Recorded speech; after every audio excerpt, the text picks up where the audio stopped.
Owen, a lot of people, when they think of the cup run, think of the Leicester City game. Yep. But there's a lot of games in that cup run, wasn't there? I think there was probably about 14. I think we started in the preliminary round, so then 4 qualifiers, and then by the time you get through, then you're into that first round phase, and then you've got replays to take into account. So I think overall in the whole of the run, I think we played about 14 games, I think, something like that in that cup. Were there any games in which you nearly ran out?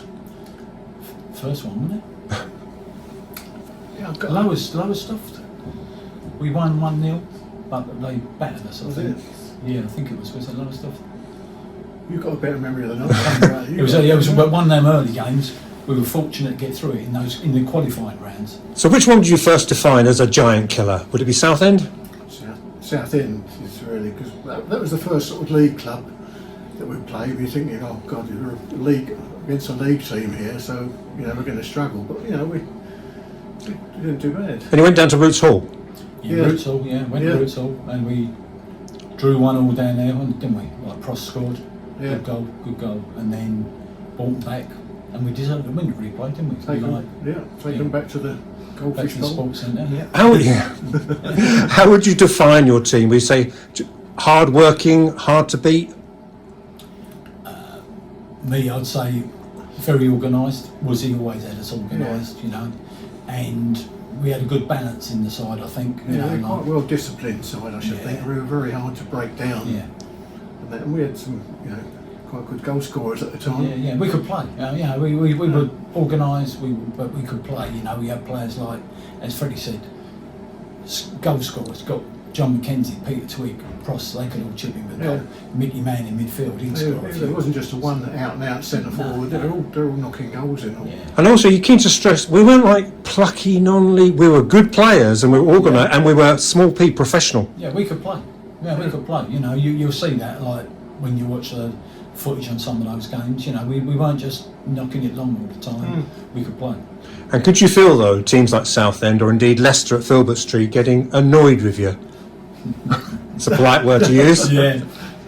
No, I think we, because my company I was working for, they took a minibus up at the time, and then they got stoned out of the car park in the minibus by the Leicester people because we took them to a replay. You could feel that on the pitch though. As the game's going on. Leicester was probably slightly different in a lot of ways because we weren't in the game much in attacking wise in that game. And they thought they were like cruising through, and then when we get the goal, then the attitude changes a bit. So you do feel other teams' frustrations when that. And that night against Leicester, the whole atmosphere, the ground, the fans, the lights, the intense, as you said, Goldfish Bowl, the changing rooms. Can you remember it all? Well, I can because I didn't play in it. No, I went down with chicken pox, so I couldn't play I played in the away leg at Filbert Street, but I couldn't play at home, unfortunately. No, I just remember the crowd. Basically, you get 10,000 in the sports centre on a wet, slippery, slopey field. They're all sliding down it, and it was just a phenomenal game, really. Yeah. And you remember the final whistle? Yeah. You're thinking back now, you got Lineker brought on, wasn't he? Brought into the team for that game. That's right. It was a one to remember. And all that publicity after that game, what was that like? No, it was mad. It was mad. Because, like you say,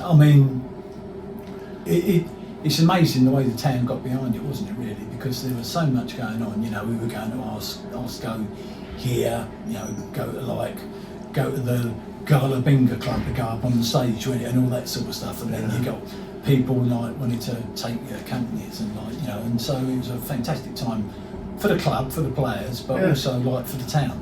It was brilliant from the town. Yeah, it certainly generated a lot of support. But in saying that, we get 10,000 one game, you play in the next week, you're out of it, and you're down to 200 in the stadium again. And what reality? Yeah, and Watford, when it went to 4-1, what were you thinking? Just got to keep it down. You've got to keep it down, and you've got to try and the boss would always say you're playing for your pride. Then you want to keep it as can. But I think again, you know, credit to us, we had a go and we got the two back, and we should have in that game. We could have got right at the death. An equaliser. Twiggy should have scored right at the death to make it 4-4, and then replay was at Highbury, wasn't it? It was going to be at Highbury, apparently. But it wasn't to be. And everybody else who I've spoken to paid tribute to your manager. Yeah. He seemed pretty special. Paul Folklore said ahead of his time. Yes, because we played when we in that cup run. I don't know if you agree with it, but in that cup run, what we did was we played 3 across the back, didn't we? Yeah. So we had the 3 across the back in terms of, so there'd be Fred, Clarkey, and Goffey, wasn't it? Yeah. And then me and Wiki wide, but we'd be more pushing in the midfield. Yeah, you know, sort of wing backs, weren't they, really? Yeah, exactly. And then, so teams didn't do that then, and he was like you know, as Paul said, he's a long way ahead of his time in that respect. And you're pleased to see everybody today, and the club have organised this. It's fantastic. Yeah, and all credit to Ray for organising it. The time and organisation he spent doing it must have been phenomenal for him. And, good luck to him. Thanks very much. And finally, you may not see FA Cup runs like that again. So do you feel, well, you know? That's right. You keep on hearing when the FA Cup comes up and you hear all the minnow teams in it, and still you think, oh, you know, small teams, you're supporting them all the time to try and get through against the professionals. It brings it all back then, doesn't it? Yeah, that's right. And it is, I mean, like you say, in terms of the romance of the cup, if you like, is a fantastic thing, you know, and dreams can come true. And for us, it was like, for me, I was only young, I was 20 years old at the time.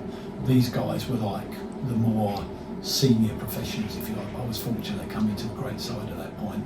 And never say never, you know, keep believing, and who knows, we can get there again at some point.